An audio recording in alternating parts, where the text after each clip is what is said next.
Trust isn't built overnight. It takes years. One honest decision after another, one promise kept, one relationship at a time. Andrew Collins understood that better than anyone. For 10 years, he became the employee every company dreams of having, always the first to arrive. Always the last to leave. He never complained, never missed a deadline, never gave anyone a reason to question his integrity. Reliable, respected, trusted. Co-workers called him family. Managers described him as irreplaceable. Executives praised his loyalty. Clients requested him by name whenever something important needed to be handled.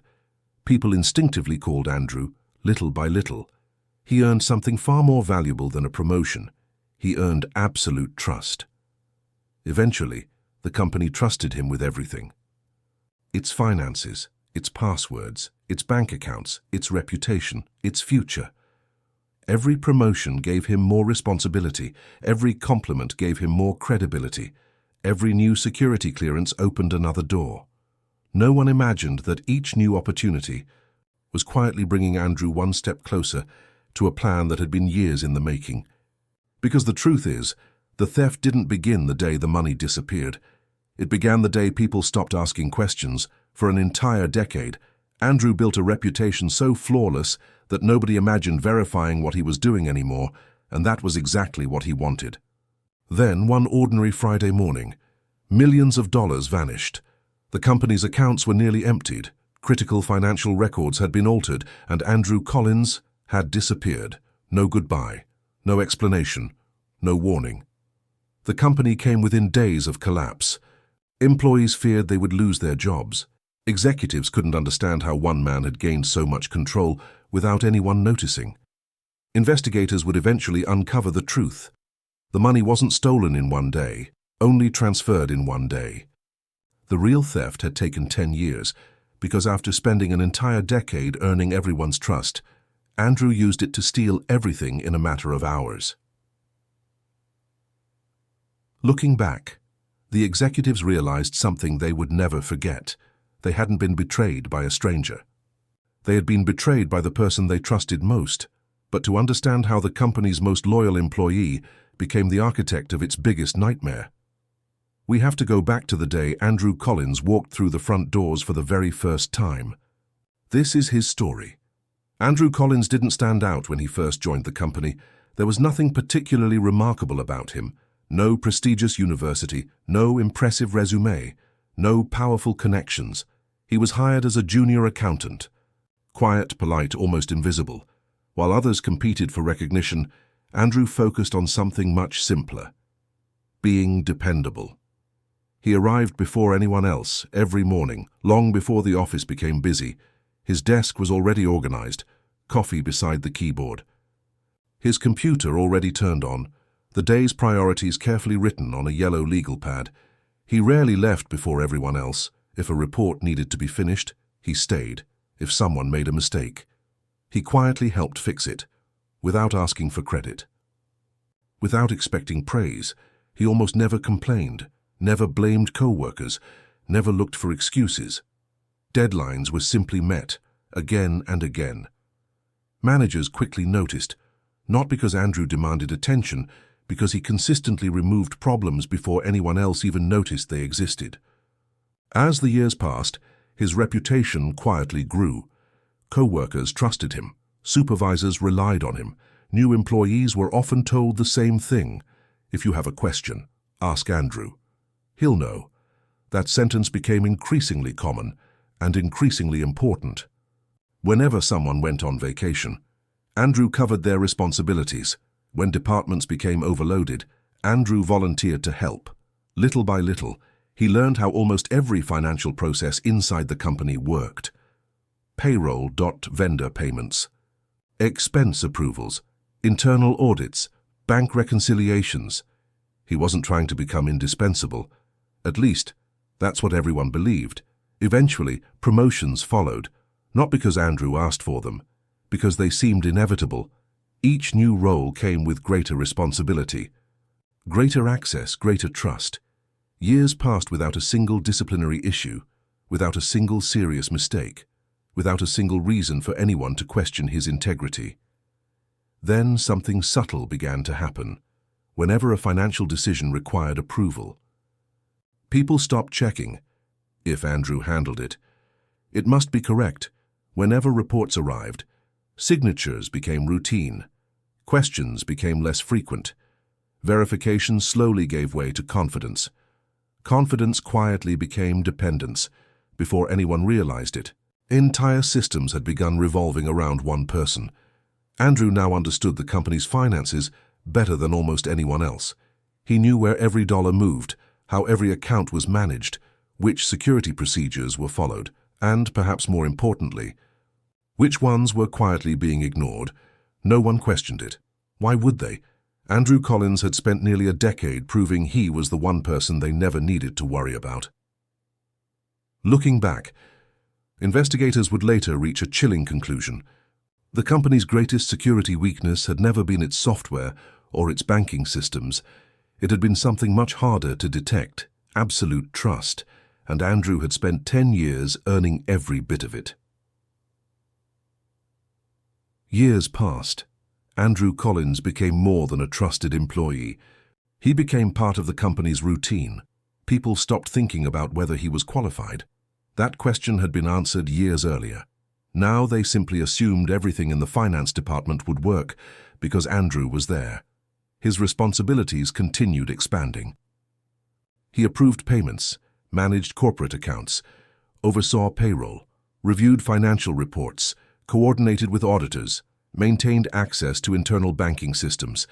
Every promotion came with another password, another approval code, another level of security clearance. One by one, the company's most sensitive financial processes began flowing through Andrew's desk. Executives saw it as efficiency, after all. Why divide responsibilities when one person had already proven so dependable? Andrew never asked for unlimited access. He never demanded more authority.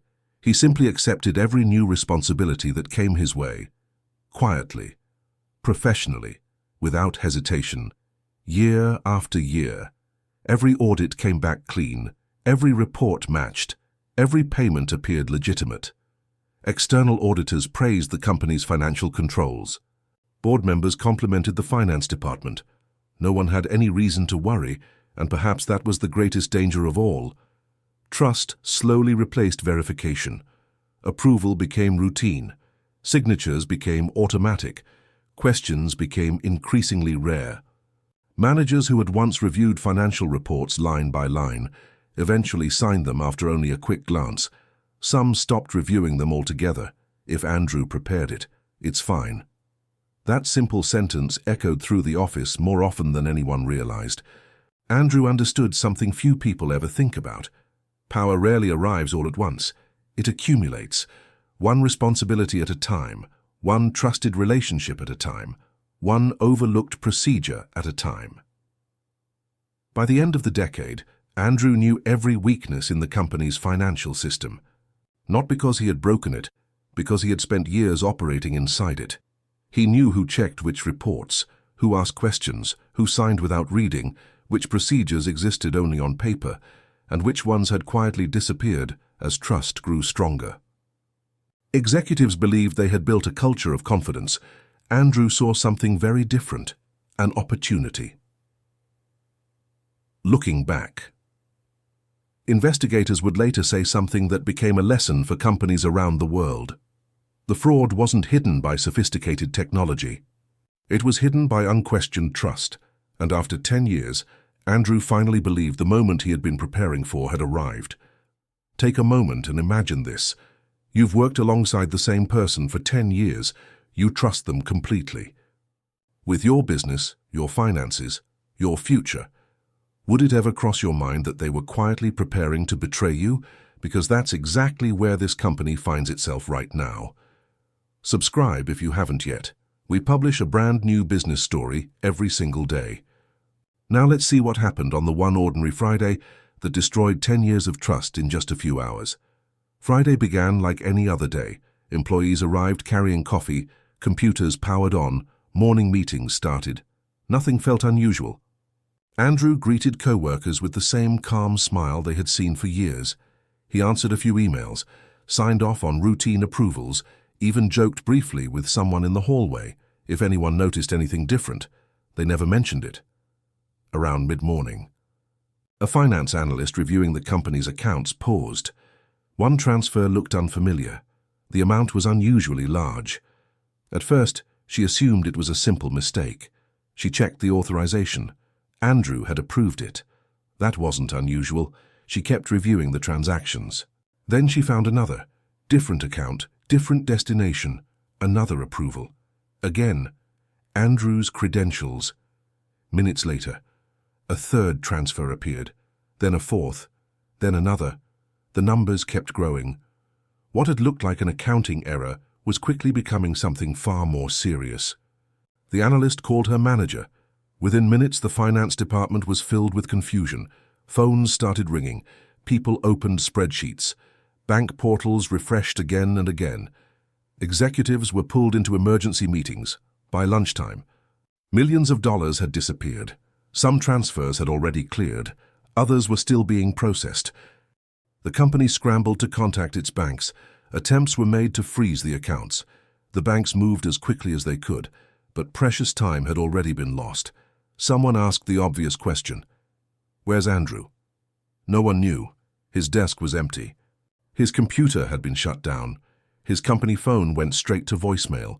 Coworkers assumed he had stepped out. Then someone checked the security cameras. Andrew had left the building earlier that morning, carrying nothing more than the same briefcase he brought to work every day. Only this time, he never came back. Human resources tried calling him nothing. His manager called nothing. The CEO called nothing. By late afternoon, someone drove to his apartment. The mailbox had been emptied. The furniture was gone. The neighbors said they had seen a moving truck the previous evening. Andrew Collins had vanished. The office fell silent. People who had worked beside him for years couldn't believe what they were hearing. Some refused to accept it. There has to be another explanation. This can't be Andrew. He would never do something like this. They wanted to believe there had been a mistake, an identity theft, a misunderstanding. Anything but the truth. Investigators arrived before the end of the day. They secured computers, collected financial records, interviewed employees, and the deeper they looked, the more disturbing the picture became. Because the millions hadn't disappeared due to one brilliant crime, they had disappeared because the crime had quietly been preparing itself for almost 10 years. At first, investigators believed they were looking for one fraudulent transaction. Then they found another, then another. The deeper they dug, the more impossible the case became. There hadn't been one fraud. There had been hundreds. Most of them weren't even about money. They were about access, permissions, control, tiny adjustments so small that nobody had noticed them at the time. A new approval privilege here, an additional banking authorization there.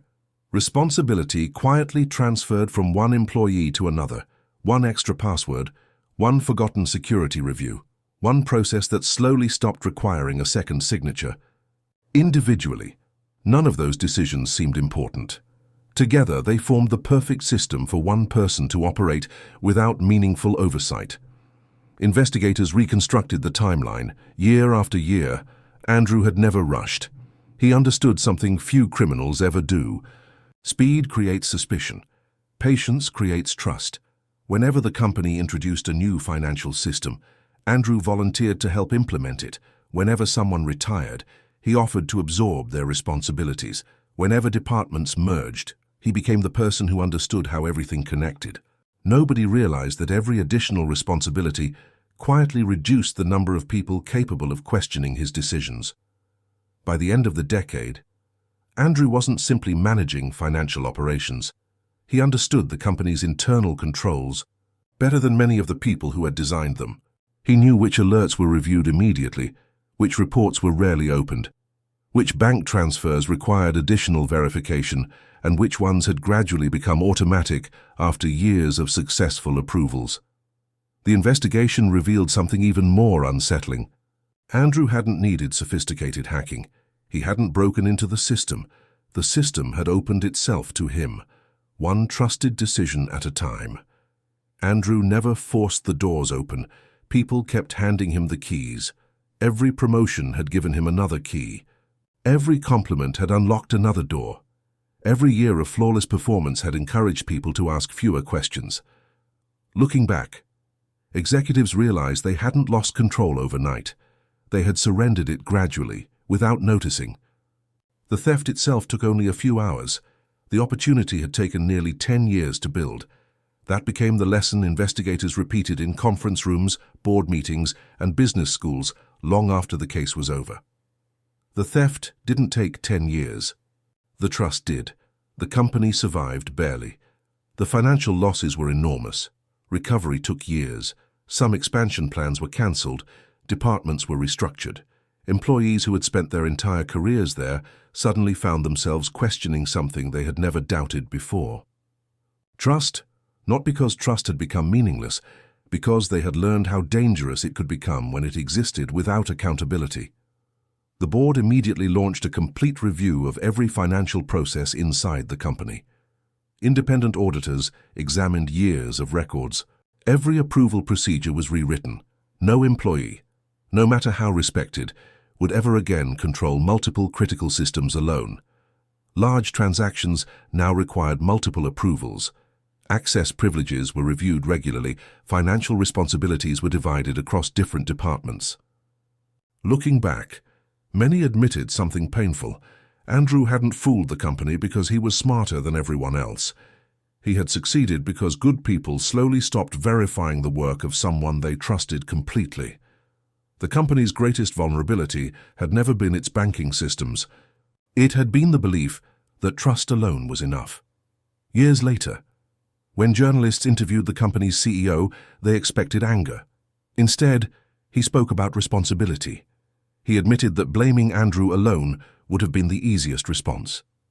But it wouldn't have been the most honest one, because leadership isn't only about choosing who to trust. It's also about building systems that protect everyone, including the people you trust most. Then he said something investigators would quote for years afterward. Trust is earned. He paused for a moment, then quietly finished the sentence. But accountability must never disappear. Years earlier. Andrew Collins had walked through those office doors as the employee everyone admired. Years later, his name became the reason companies around the world rewrote their internal controls. Because the strongest organizations aren't the ones that trust no one. They're the ones that understand trust, and verification were never meant to replace each other. They were always meant to work together. Andrew spent 10 years building something almost impossible to earn. Complete unquestioned trust, and he used it to take everything in a single day. The lesson isn't that trust is dangerous, it's that trust without accountability is. The companies that survive aren't the ones that suspect everyone. They're the ones that understand that even the best people should never work without transparency. Subscribe to Profit and Peril for more stories like this one, and leave a comment. Do you think trust should ever replace oversight in a business? I read every single one. Come back tomorrow. The next story might change the way you think. 10 years. Building trust one day, destroying it. Sometimes the most valuable thing a company owns isn't its money. It's the trust people place in one another. See you tomorrow.